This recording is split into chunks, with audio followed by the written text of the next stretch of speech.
کیا آپ کا ذہن پریشانیوں کی وجہ سے بکھر چکا ہے؟ کیا آپ اینزائٹی اور سٹریس کا وہ علاج چاہتے ہیں جو کبھی ناکام نہیں ہوتا؟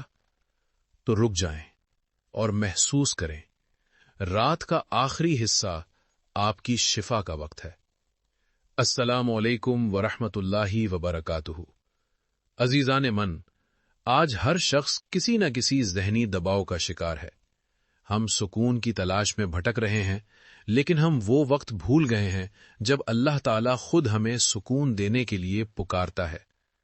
تہجد کا وقت صرف ایک عبادت نہیں بلکہ ایک روحانی علاج ہے۔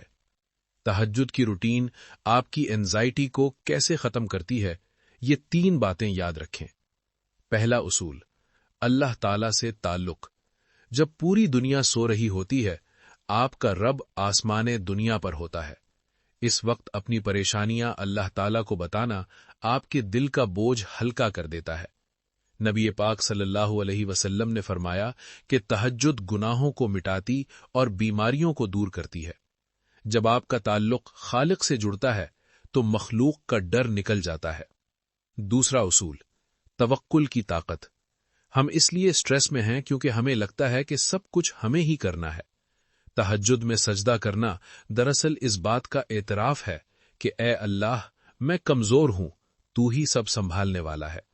جب آپ اپنی فکریں اللہ تعالیٰ کے سپرد کر دیتے ہیں تو آپ کو وہ ذہنی سکون ملتا ہے جو کسی دوا میں نہیں۔ تیسرا اصول، دن کا بہترین آغاز۔ تہجد کے وقت کی خاموشی اور عبادت آپ کے اعصاب کو سکون دیتی ہے۔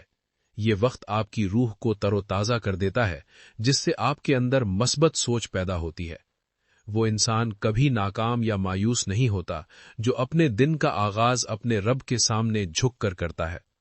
یاد رکھیے، سکون باہر کی دنیا میں نہیں بلکہ اس سجدے میں ہے جو رات کی تنہائی میں کیا جائے۔ اگر آپ چاہتے ہیں کہ آپ کی اینزائٹی ختم ہو جائے تو آج سے تہجد کی عادت اپنائیں۔ اللہ تعالیٰ آپ کے دل کو وہ اطمینان دے گا جس کا آپ نے تصور بھی نہیں کیا ہوگا۔